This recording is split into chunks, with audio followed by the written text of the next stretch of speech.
اللہ تعالیٰ قرآن پاک میں فرماتا ہے کہ اے ایمان والو تم پر روزے فرض کیے گئے جیسا کہ تم سے پہلے قوموں پر روزے فرض کیے گئے۔ اب کوئی اگر یہ کہتا ہے کہ جی مجھے روزہ میں اس لیے نہیں رکھتا کہ میں بیمار ہوں یا گرمی بہت زیادہ ہے یا کچھ بھی مسئلے سے بہانے مارتے ہیں، تو میں ایسے لوگوں کو بتانا چاہتا ہوں کہ روزہ ہر حالت میں فرض ہے۔ ہاں دو صورتیں ہیں جس میں اگر آپ سفر میں اور آپ روزہ نہیں رکھ سکتے تو پھر اور یہاں اس کے علاوہ اگر آپ بیمار ہیں، آپ ایسا بیمار ہے کہ آپ روزہ رکھیں گے تو آپ کو اس چیز کا اندیشہ ہے کہ آپ کے ساتھ کچھ مسئلے مسائل جسم کے چلنا شروع ہو جائیں گے یا آپ کو اپنی موت کا ڈر ہے، تو ایسے کیس میں آپ لوگوں نے کیا کرنا ہے کہ جو روزے آپ نے چھوڑے ہیں سفر کے دوران میں یا اگر آپ نے بیماری کی وجہ سے روزے چھوڑے ہیں، وہ رمضان کے بعد آپ لوگوں نے اس کی تعداد مکمل کرنی جب آپ صحت یاب ہو جائیں اور جب آپ سفر سے واپس لوٹ آئیں۔ تو روزے تو ہر حالت میں فرض ہیں اور روزہ رکھنا تو ہمارے لیے بہتر ہے، یہ اللہ تعالیٰ نے ہم پر فرض کیے روزے۔ اب کچھ لوگ ایسے ہیں کہ جو نماز پڑھنے آتے ہیں روزوں کے دنوں میں، رمضان میں مساجد بھر جاتی ہیں اور بہت زیادہ لوگ رش بڑھ جاتا ہے لوگوں کا، تو وہ جیسے جیسے رمضان گزرتا ہے، روزے گزرتے ہیں، آہستہ آہستہ آہستہ ان لوگوں کی تعداد کم ہوتی ہے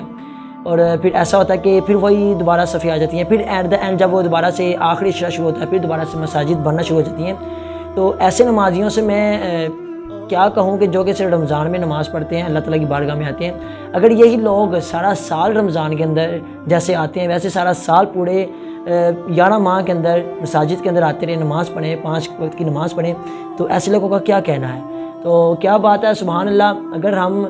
رمضان کے روزوں کو پاکیزگی کے ساتھ، تقویٰ کے ساتھ اور اس کا حق ادا کرتے ہوئے رکھیں تو انشاءاللہ تعالیٰ ہمیں اس کا بہت زیادہ فائدہ ہوگا، اور جس کسی نے بھی رمضان کے روزے اللہ تعالیٰ کی رضا کے لیے رکھے تو اللہ تعالیٰ اس کے تمام گناہوں کو بخش دیتا ہے۔ تو اللہ تعالیٰ ہم سب کو اس رمضان میں 2023 کا جو رمضان ہے اس میں ہمیں صحیح طریقوں سے صحیح معنوں میں رمضان کا حق ادا کرنے کی توفیق عطا فرمائے۔ اللہ تعالیٰ ہمیں تمام روزے رکھنے کی توفیق عطا فرمائے۔ اللہ تعالیٰ ہمیں زیادہ سے زیادہ عبادات کرنے کی توفیق عطا فرمائے، اور بس آپ سے ریکویسٹ یہ ہے کہ صدقہ خیرات کیجیے اپنے، خاص کر اپنے ہمسایوں کا، اگر وہ غریب ہیں ساڑی افطاری نہیں کر سکتے آپ ان کا خیال کیجیے، جتنی آپ کے اندر استطاعت ہے جتنا آپ کر سکتے ہیں اتنا آپ لوگوں کے لیے کیجیے اور اللہ کی رضا کے لیے کیجیے، دکھاوے کے لیے نہیں، کیونکہ جو عمل نماز ہو یا روزہ ہو یا کوئی بھی عمل ہو یا صدقہ ہو، اگر وہ ریاکاری کے لیے کیا جا رہا ہے، دکھاوے کے لیے کیا جا رہا ہے، تو وہ اللہ تعالیٰ کی بارگاہ میں مقبول نہیں ہے، وہ کل بروز قیامت آپ کے منہ پہ مار دیا جائے گا، کیونکہ دکھاوا اللہ تعالیٰ کو پسند نہیں ہے۔ تو ہم سب کو ایک دوسرے کا خیال رکھنا ہے، جیسا کہ آپ کو پتہ ہے کہ بڑے زیادہ حالات خراب ہو گئے ہیں ملک کے، تو ملکی حالات کی وجہ سے ہم نے غریبوں کا خیال رکھنا ہے، ان کو بھی اپنی خوشیوں میں شامل کرنا ہے، اور اس کے بعد انشاءاللہ عید آئے گی تو عید والے دن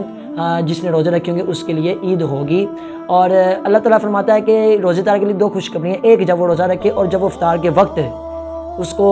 خوشخبری ہے، اور دوسرا جب وہ اپنے رب سے ملاقات کرے گا۔ تو اللہ تعالیٰ سے ملاقات کا اگر شوق ہے تو روزے رکھیے، کسی بھی حال میں ہیں کوشش کیجیے کوئی روزہ نہ چھوڑیے۔ اللہ تعالیٰ ہم سب کو تمام روزے رکھنے کی توفیق عطا فرمائے۔ وما علینا الا البلاغ المبین۔